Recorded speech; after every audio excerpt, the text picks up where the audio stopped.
Good afternoon, everyone. Thank you for joining us this afternoon as we release the report about the DC jail and our findings there. Unusually cruel. That's the title that we gave this report, because this is the treatment that we found of the pre-trial January 6th defendants being held right here in Washington, D.C. in the jail. Now, I will tell you, along with my colleagues here, which I'm very grateful to serve with them, we had been trying many times to get into the jail to take a tour. And we're used to doing that as members of Congress. We're used to touring facilities, and it's never been a problem. As a matter of fact, normally we're welcome. But we were denied entrance by Deputy Warden Landerkin multiple times. As a matter of fact, she'd locked us out before. And it was clear that there was a lot to hide.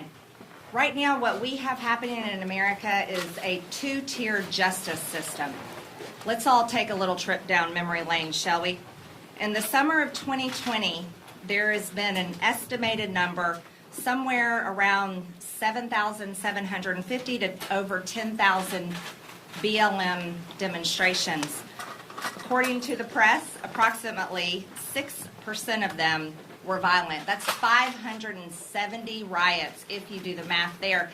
But here's the deal. There was only one riot that took place here in Congress at the Capitol on January 6th. But what we have seen unfold has been unbelievable. It is a two-tier justice system. So we know that approximately 90% and more of Antifa BLM rioters have been released from jail. Their charges have been dropped.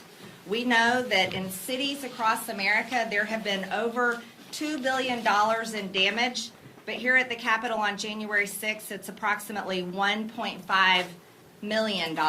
There's a clear difference. But yet we have a January 6th committee that Nancy Pelosi is leading that is nothing but a political witch hunt on Republicans and Trump supporters all across America and anyone that was at the Capitol on January 6th. What's happening to these people being held in custody is wrong. It's unconstitutional. It's a violation of their rights. And it is an abuse that I call on every single member of Congress to start paying attention to. We need investigations. It's outrageous. The American people are purely upset, disgusted, and cannot believe this is happening in our country. And I think all of us should be appalled. You see, this jail in Washington, D.C. has been known. It's had many reports of being a despicable place as early as 1976. U.S. District Court Judge William Bryant ruled the conditions inside the jail violated the Eighth Amendment's ban on cruel and unusual punishment. In 2015, a report filed showed the jail was plagued by mold, vermin, and water leaks. 2016, the jail had to move 200 inmates because of excessive heat. In November 2021, the Marshal Service found the CDF to be inhospitable, but yet people are still being housed there. But the January 6th defendants are being treated differently on a whole nother level.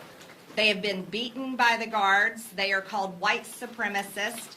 They are denied religious services, haircuts, shaving, the ability to trim their fingernails.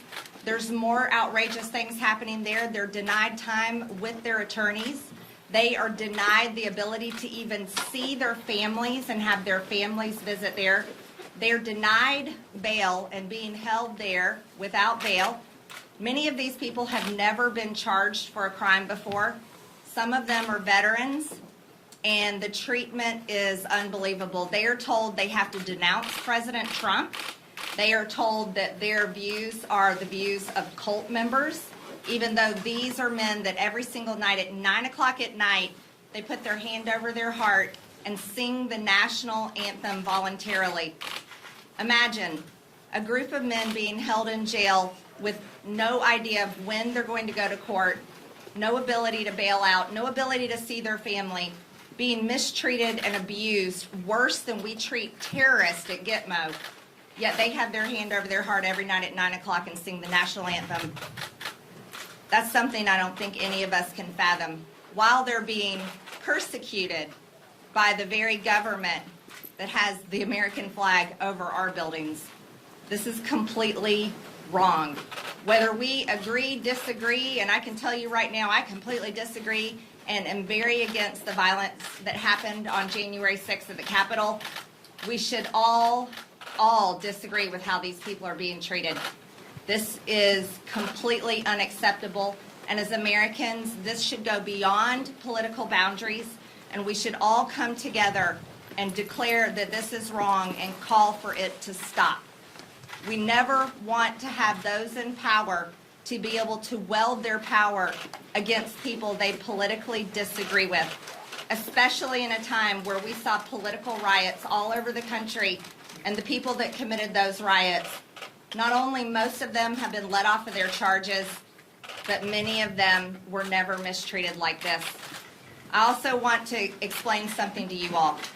The Democrat platform, Act Blue, raised money for BLM, a lot of money. And BLM brought in millions and millions of dollars. But it was BLM violence and riots that were out of control. Many of these were peaceful demonstrations, but the riots that got out of control, those were assaults and violence on private property and private citizens. But yet here we see nothing day in and day out in the news. It's all about the Capitol riot. Congress only cares about itself. It clearly demonstrates to the American people. It does not care about your business that got burned down. It doesn't care about the job you lost. Congress doesn't care about your city or community that was devastated by violence. They don't care about you taxpayers that have to pay to fix and mend, and they don't care about the person that assaulted you, looted your store, or hurt you in this violence. They don't care about any of that. They only care about themselves. And they're willing to use the Department of Justice, the FBI, the prisons, the jails, the guards, and any means possible to make sure that you never mess with them again. This is wrong. It's unusually cruel. Now I'd like to hand over this time to Congressman Gohmert.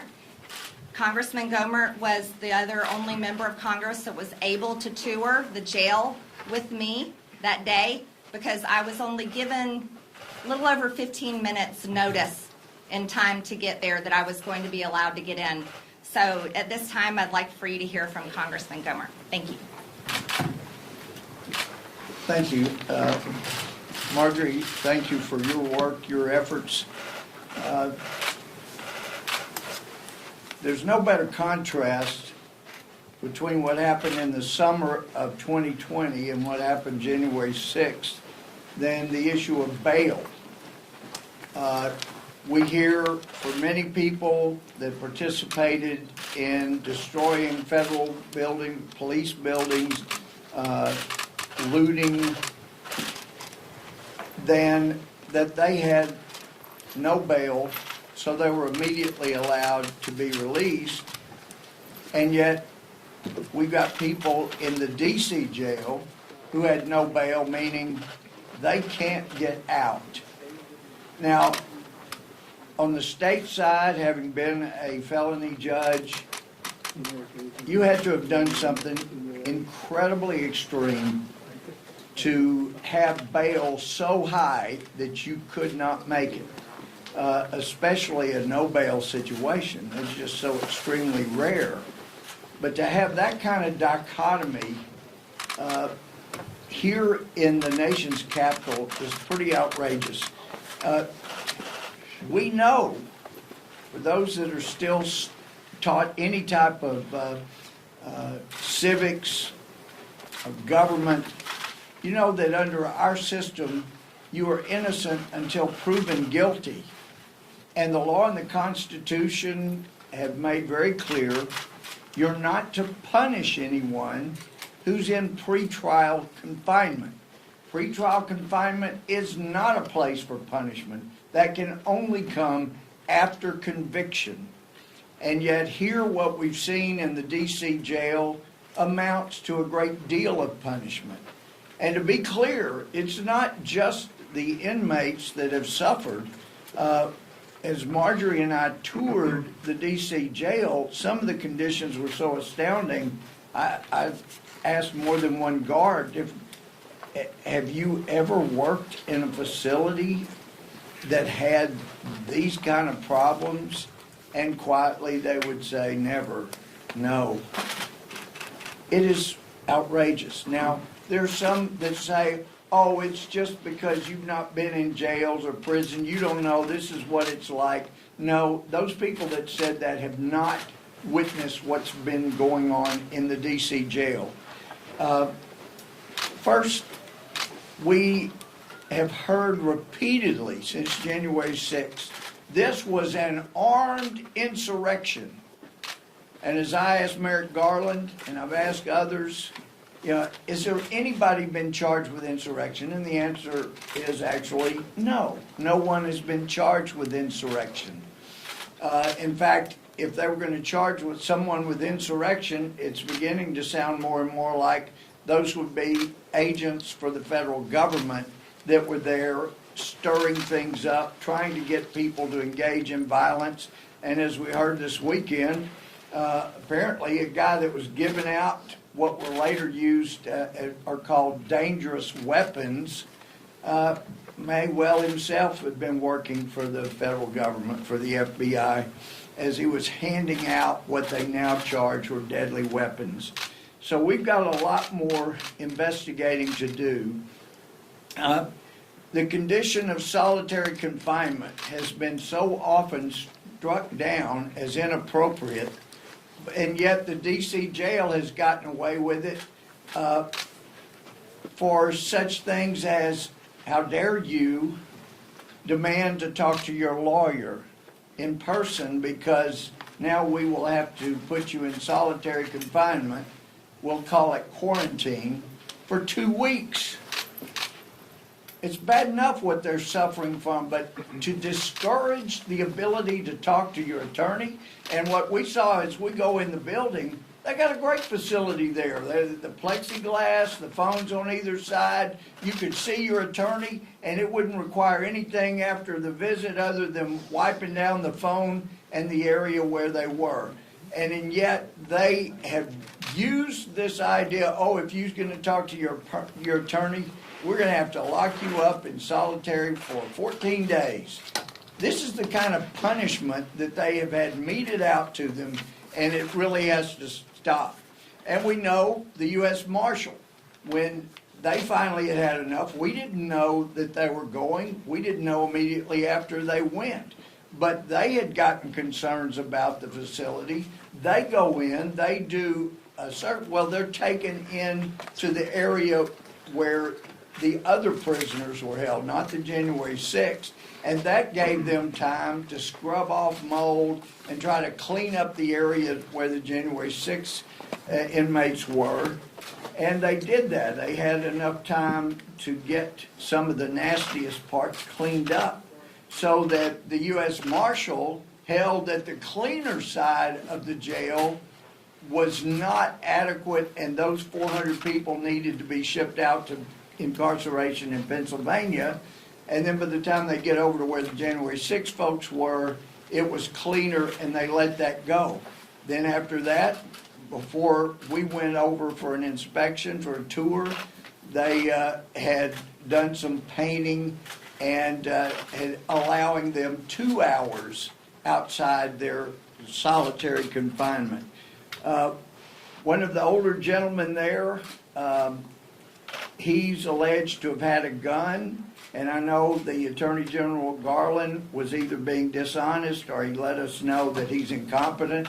When I asked him, was anybody inside the Capitol found to have had a gun? And he knew the answer, I knew the answer, and yet he said, in fact, well, I'm not sure where it was, but I know there was a gun found. Well, and that's one of the reasons they're keeping this elderly gentleman in jail. You look at his hand, and it's obviously dark. Looks like it's going toward gray or black. That's normally leading toward amputation when it gets that bad. But they haven't given him proper medical care. Another inmate had his finger going just sideways at the last joint. He said it was broken by one of the guards, and they won't allow him to get medical care for that. There are just all kinds of things there. The refusal to allow them to have haircuts or shave, they're creating people that look like the Unabomber. And I know from my experience, if a jail facility will not allow an inmate to prepare for court so that he's not brought in looking like a criminal, then that jail facility is going to be sanctioned by the judge that in whose court they're brought. None of those things are happening. We've got one judge, Judge Lambert, that has started to take action, but there's not nearly enough. We need all of the videos that anybody has, but it's the federal government. I don't understand why our speaker is trying to hide evidence while they run around looking for anything that might help them make Republicans look bad. But we did get a clue from finding this tweet by the deputy, our deputy warden, Landerton, 2 years ago, in response to this tweet, had this to say: what she thinks should be done with people who support Trump. She said it 2 years ago, and she's been carrying out what she said ever since these people were admitted to jail. These people need to be relieved of their duty. She's the one that, when the four of us went up there to try to do a tour of the jail, we were lured outside, and then she runs around back in and locked the door to the main lobby where people come in. So there are people that are in charge that should not be. The inmates are being mistreated. And as somebody that's been a prosecutor, a felony judge, and a member of the crime subcommittee ever since I've been here, I've toured, I'm telling how many jails and prisons. And it's just hard for me to believe federal judges are allowing this to go on right here. It is a bad omen for the country that this is happening. And at this time, I would like to yield to my friend from Florida, Congressman Gay. Well, I'm sure glad Nancy Pelosi kicked Marjorie Taylor Greene off her committees, because it has given her the opportunity to prepare this report, which constitutes the most rigorous oversight work Republicans have done in the 117th Congress. Lord help them when Dr. Gosar is able to join Congresswoman Greene's efforts with even more of his time. How many and who's next? That's what we're wondering. It's been 47 days since Attorney General Garland came to the House Judiciary Committee and misled our committee regarding the targeting of parents as domestic terrorists for attending school board meetings and having their voice heard. Because who's next? Is it going to be the parents who find themselves in the conditions that we see from the January 6 detainees? It's the January 6 detainees who are denied basic access to medical care and constitutional rights today. But tomorrow, it could be the school board parents. The day after that, the rest of us, all of you. It has been 174 days since my colleagues and I sent a letter to FBI Director Wray asking basic questions about the FBI's involvement in January 6th. Americans should not be languishing in hideous, unconstitutional conditions, waiting for basic answers like this, waiting for basic answers regarding evidence, waiting for access to counsel.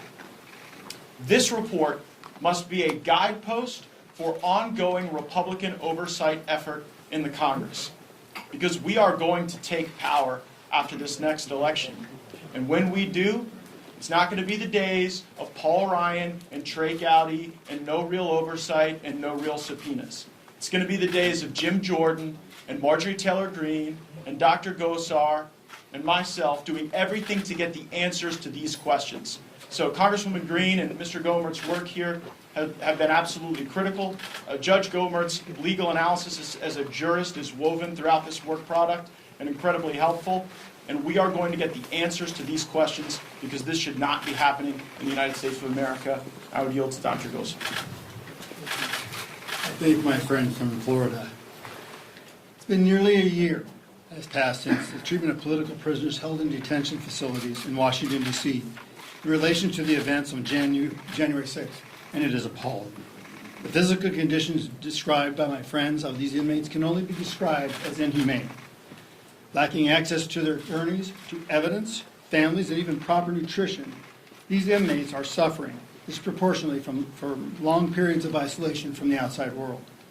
Many inmates continue to describe harrowing stories of being held in confinement for 19 to 20 hours a day and only being allowed outside for a mere 2 days a week. They are being denied the right to attend chapel and a religious service. They aren't even allowed communion. Many have described having to burn their hair by utilizing harsh chemicals to even trim. Others have no access to toilets. And many share horrible stories of lacking adequate medical treatment. Those have been shared by my colleagues. These are not hardened thugs, murderers, or gang members with long histories of crimes. These are not unruly or dangerous, violent criminals. These are dads, brothers, veterans, teachers. All political prisoners who continue to be persecuted endure the pain of unjust suffering. I have repeatedly called for all individuals arrested for illegal acts on January 6th to be treated fairly. They are deserving of equal justice under the law. They certainly deserve to be treated fairly and equally to other rioters arrested at other events that took place across this country in 2020.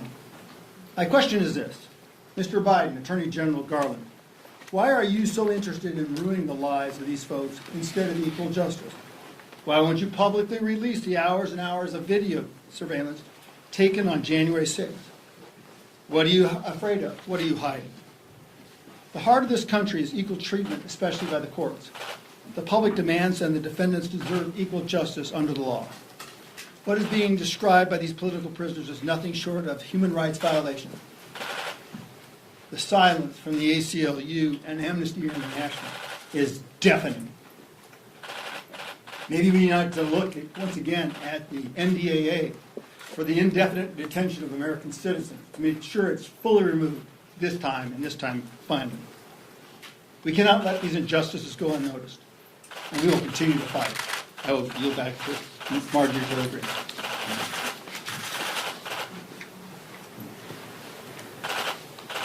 I would just like to ask all of you as members of the press to please read this report and share it with America. You have such a wonderful gift, the freedom of press, and Americans need to know. Whatever your political bias is, I ask you to please overlook it. That's what journalists are supposed to do. And share this information, because I think it's our duty in this time to share the truth. Just as I've put in here about the jail, and Congressman Gohmert put in this report about the jail, share it, and please help people understand what's happening, and let's all work together to take a responsibility to not allow this to happen anymore in our country. We've got to do a better job, and I really want all of us to be part of it. As members of Congress, we're calling on our colleagues to step up, and we have to bring this to an end. We need a good justice system, not one that persecutes people. And as members of the press, I ask you to tell the truth and report it. It's your responsibility to do so. And now we'll open the floor for questions. Congressman Greene, thank you for taking my question. Something that you mentioned during this press conference was the Black Lives Matter movement. And something that the proponents of Black Lives Matter talk about often is the criminal justice system, issues of mass incarceration, and so forth. And so I'm wondering, to what extent have your experiences touring the DC jail and seeing what conditions are like inside prisons, to what extent has that made you reflect on the criminal justice system writ large in this country and the potential for reform that people who are opposite you on the political spectrum often call for? Well, looking in the jail, we put the full tour in there. So there's a lot of detail about every single part of the jail. Now, here's what I can say about criminal justice reform. I do not think it's good for anyone in prison to have to read Nation of Islam newspapers and that be one of the only publications they have, or information or curriculum that informs them because of the color of their skin. This is why they're being treated this way. I don't think that is good to rehabilitate anyone. I think in prisons and jail we should rehabilitate people, and that has to do with job skills, education, and building character so that when they leave there, they're able to have a really good second chance. And those are the things I believe in and I would like to work on. As far as the difference in the jail, though, it's very clear. The January 6th defendants, they were not allowed to participate in any of the continuing education curriculums that we were shown that other inmates and other pretrial defendants are allowed to participate in. The January 6th defendants are not allowed to participate in job training like the other inmates and defendants are allowed to participate in. The January 6th defendants are not allowed to participate in mock trials that there was a third-year law school student there helping other inmates learn how to handle the courtroom and what to do. None of those things were offered for the January 6th defendants. They were isolated in a separate wing of the jail where they are abused, where they are ridiculed, where they are mocked because of their political beliefs and because of January 6th and because of the color of their skin. So there is a two-tier justice system, and these are the things that need to end. I believe in criminal justice reform, but I believe it should be reform that's fair completely across political lines and skin color. And I can tell you what we saw in the D.C. jail, none of that exists. Yes, ma'am. So Democrats are poised to use January 6th throughout the midterms on their messaging point. Is this an issue you think Republicans can mobilize around for next year as well? I think that every Republican voter, and I think many Americans, independents and Democrats that I've spoken to and have asked me questions, they care about January 6th because they see the clear hypocrisy. You see, here's the problem with a lot of political consultants and people running for office. They forget that people aren't stupid. As a matter of fact, American people are really smart. And they're able to see when they're being lied to, such as when there's big political biases in the press. They're able to see when on a campaign ad on the television that, oh yeah, you want to show me the riot at the Capitol over and over again? Well, I remember the riots that went on in 2020, and they can drive down the road in their city and still see the burnt down car dealerships or stores and remember all the looting that took place and the police officers that were attacked. So I don't think this is about campaigns. I think this is about real events and what happened to the American people here in our country. Yes, sir. One question for you and one question for Judge Foreman. The D.C. Circuit, this is for you, the D.C. Circuit already ruled that most January 6th defendants should be released. But those who, quote, actually assaulted police officers, broke through windows, doors, and barricades, and those who aided, conspired to plan or coordinate such actions are in a different category of dangerousness than those who cheered on the violence or entered the Capitol after others cleared the way. Most defendants who are facing charges from January 6th have been released. Why are you choosing to single out these defendants who multiple courts have already found are in a different category of dangerousness as people who should be released and who are being treated unfairly when you say they shouldn't be detained at all, but the judges have found differently. Isn't your beef with them? I think there's a big political bias playing in the courts here in Washington, D.C., especially with the public defenders. The January 6th defendants that I spoke to and asked questions to in the jail said that if they have a public defender, they said their public defenders hate them. And they're being represented because they're poor and they can't afford to pay a lawyer, and they're being represented by public defenders that call them white supremacists, tell them they have to denounce President Trump, tell them they have to denounce their political views, want them to watch videos and read books that basically is critical race theory training in order for them to have this public defender represent them. You see, that's a political bias in the court. Let me go further. I'm not involved in anyone's cases here, and I'm not defending any of the actions that happened at the Capitol, nor will I, because as I said before, I didn't like it, and I don't agree with it. I objected to Electoral College votes, but I wasn't a part of the riot and was shocked when it happened. But what I will tell you is the treatment of these people is absolutely wrong, and I spoke to people in the jail there that were not charged with violent crimes that walked through the Capitol. So when you see people being held indefinitely, and they've been held in solitary confinement 22, 23 hours a day, being held in a prison cell where their bathroom, their toilet doesn't work, and they have to hold it for more than 20 hours in order for them to wait to be able to use the toilet when they're let out.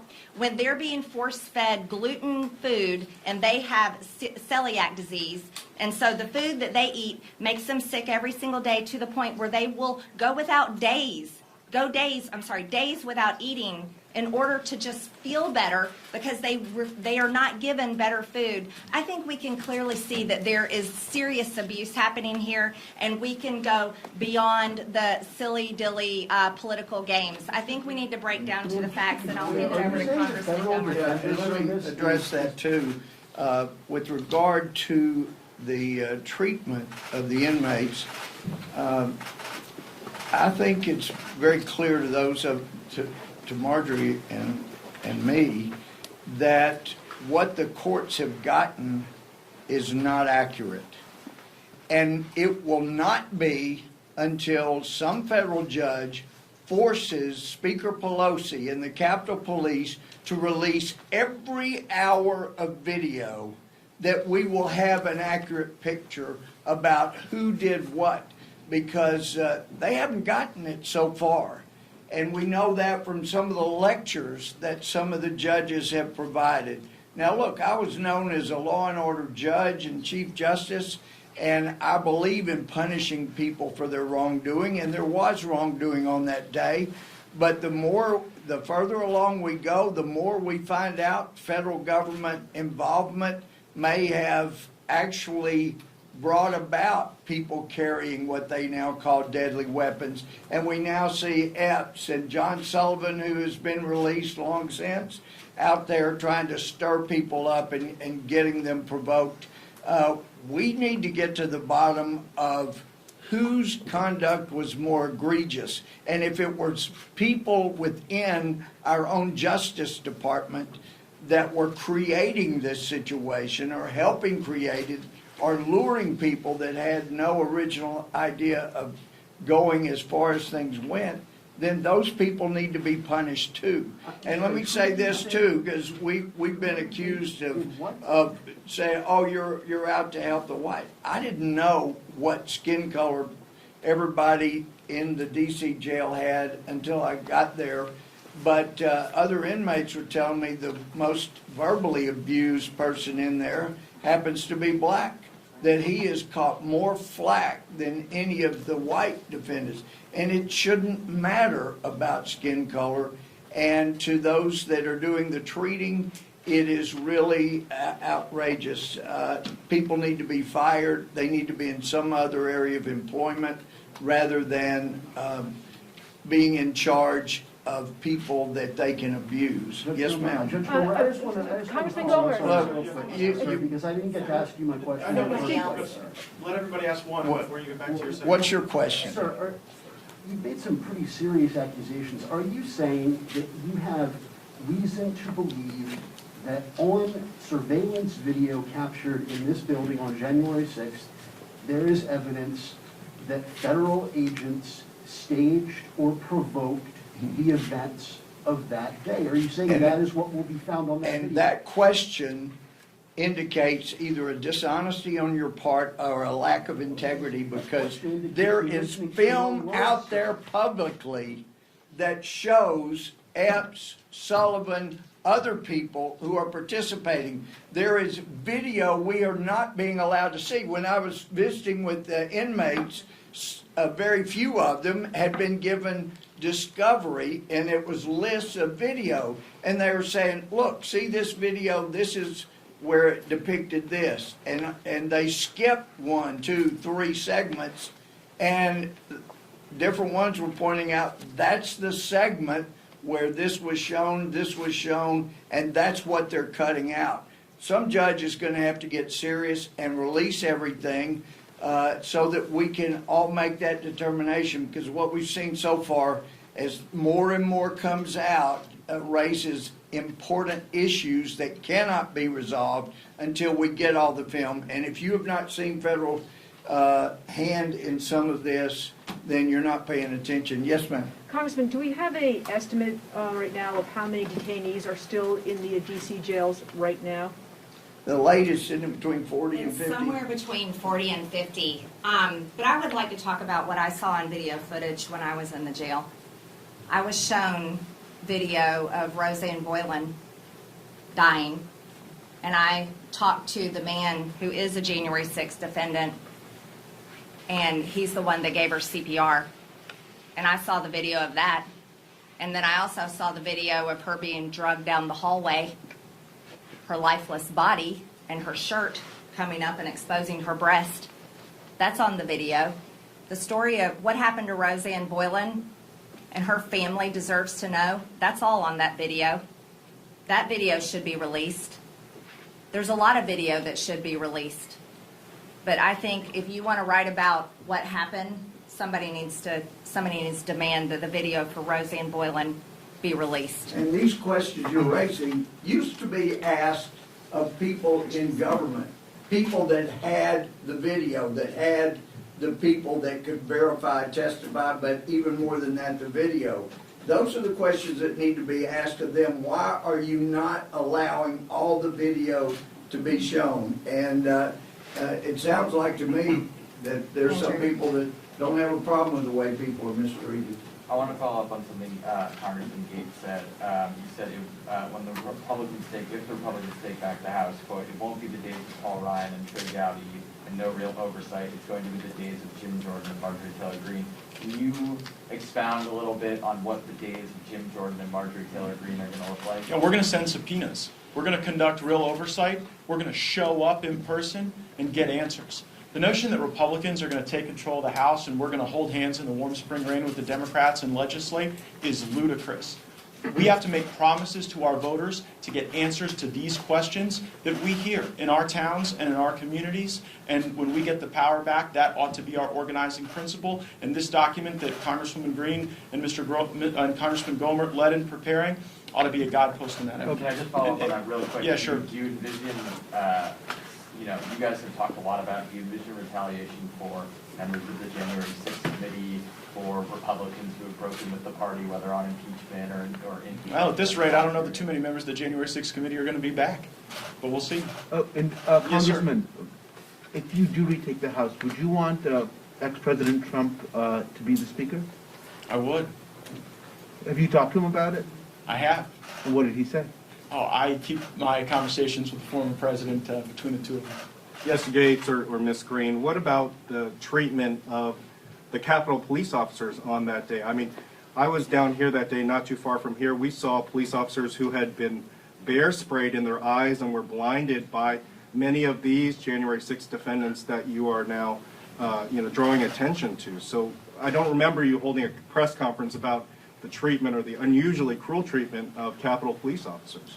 You may not remember a particular press conference about police officers, but I have made many public statements and cried out against all violence against police officers. About the police officers who defended this building? For the police, specifically Capitol Police here. Congressman Gohmert sponsored a bill that I co-sponsored along with him, wanting to give, medals of honor, wanted to award them for how they were treated during the January 6th riot, but also extend it to police officers all across the country. I'm not going to separate them. I am very supportive of our police, and I have consistently denounced the violence here. So do not go down that route. That would be completely unwarranted. I think another thing that we need to talk about is the January 6th committee, their unconstitutional bounds that they are completely crossing, wanting to get records of telecommunications companies, bank records of people, so they can continue to politically do this warfare that they're waging on Republicans, but yet they're unwilling to go to the DC jail. They're unwilling to release videotapes. They're unwilling to talk about the real things that happened that day. They just want to extend it to keep on attacking Trump, keep on attacking President Trump, because they're so filled with Trump derangement syndrome, and they need something to cover up the fact that Joe Biden's administration and the failures of the Democrats are destroying our country right now. So I think the best thing that the January 6th committee should do is they should take a tour of the DC jail, and they should go look at the conditions that are happening there, and then, you know, talk to more police officers, talk to people, witnesses that were there that day, and release all the video. Because if we release all the video, then there's no speculation or guessing. It's all there for everyone to see, and that's how this nation can heal, when we are able to look at the truth. And let me respond to that as well. I've made clear that when it comes to anyone who did violence on a Capitol Police or any law enforcement here, that I would have no problem sentencing them, and I would sentence them to incarceration. That is serious. But when somebody is in pretrial confinement, it's very important we don't confuse punishment that comes after conviction with pretrial confinement, where the jailers get to make their own pronouncements of guilt and then carry out punishment. If we are going to have an orderly society, you betcha, I believe in punishing people who assault members of law enforcement. I will. I've sent people to prison for long periods of time. But if we confuse the pretrial detention with post-trial punishment, then our system is hopelessly lost. And that's why we're raising Cain as we are here, because we want to salvage the system. Were any of you in touch with any of these defendants prior to January 6th, or anyone who's currently being detained? I've been in touch with no defendants. No, I haven't either. Didn't know any of them. And I've gotten letters from different ones. Thank you all So you so were in much. touch with them prior to the insurrection? No, let me be clear. When I said I'd gotten letters, that was after detention. I'm not aware of any contact with anybody that participated in January 6th and committed offenses. But it does raise the issue of an offense. I didn't know in June of 2016 that it was a felony crime, but for many of the January 6 inmates, they've been charged with obstructing an official session of Congress for 4 to 6 hours. And if we're going to have a fair system, then most of the Democratic Party in the House that was there in 2016 need to be charged with the same thing. They obstructed an official session of Congress for 26 hours. Thank you. Congressman, one more question.